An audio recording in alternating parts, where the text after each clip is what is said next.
जय श्री कृष्णा, जय राधे राधे। श्रीमद् भगवद गीता के 11वें अध्याय का महत्व है। श्री कृष्ण जी बोले, हे लक्ष्मी। अब 11वें अध्याय का महत्व सुनो। एक तुंगभद्र नामक नगर था, जिसके राजा का नाम सुखानंद था। वह श्री लक्ष्मी नारायण की बहुत सेवा करता था। वहाँ एक ब्राह्मण बड़ा धन्य पात्र विद्वान पंडित रहता था। उस विद्वान का नियम था कि नित्य श्री गीता जी के 11वें अध्याय का पाठ किया करता था, और राजा भी नित्य श्री लक्ष्मी नारायण जी की सेवा करता था और पाठ भी नित्य श्रवण करता था। ऐसे ही सेवा करते करते बहुत काल व्यतीत हुआ। एक दिन राजा घर को गया और उस दिन बहुत से अतीत देशांतर में फिरते फिरते उस नगर को आए। अतीतों ने राजा से जगह मांगी।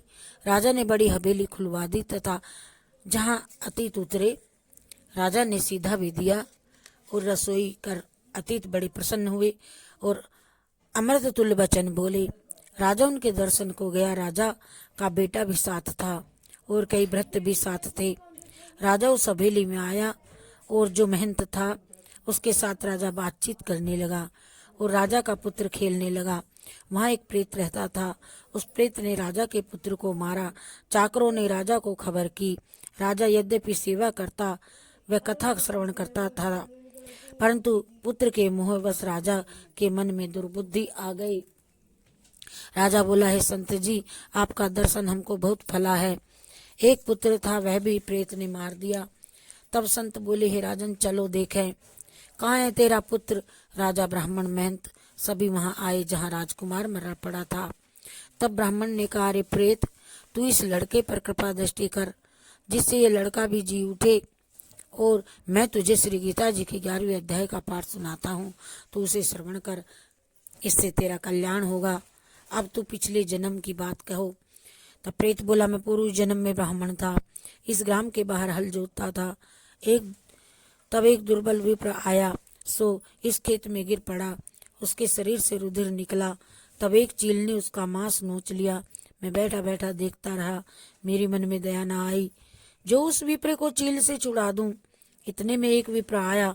उसने यह देख मुझसे कहा कि हल जोतने वाले विप्र, तेरे तो काम चांडाल के हैं, तो ब्राह्मण नहीं। अरे निर्दयी, तेरे खेत के पास विप्र का मांस चील नोच रही है और तू आंखों से अंधा है, छुड़ाता नहीं उसे, अतः तू मेरे श्राप से प्रेत योनि पावेगा। तब मैंने उसके चरण पकड़कर कहा, मेरा उद्धार कैसे होगा। उस विप्र ने कहा, जब तुमको कोई गीता जी के 11वें अध्याय का पाठ सुनाएगा तब तेरा उद्धार होगा। प्रेत अपनी कथा कह चुका। तब विप्र ने राजा से पूछा। राजा ने कहा, इसका उद्धार करिए और मेरे बेटे को जीवित करिए।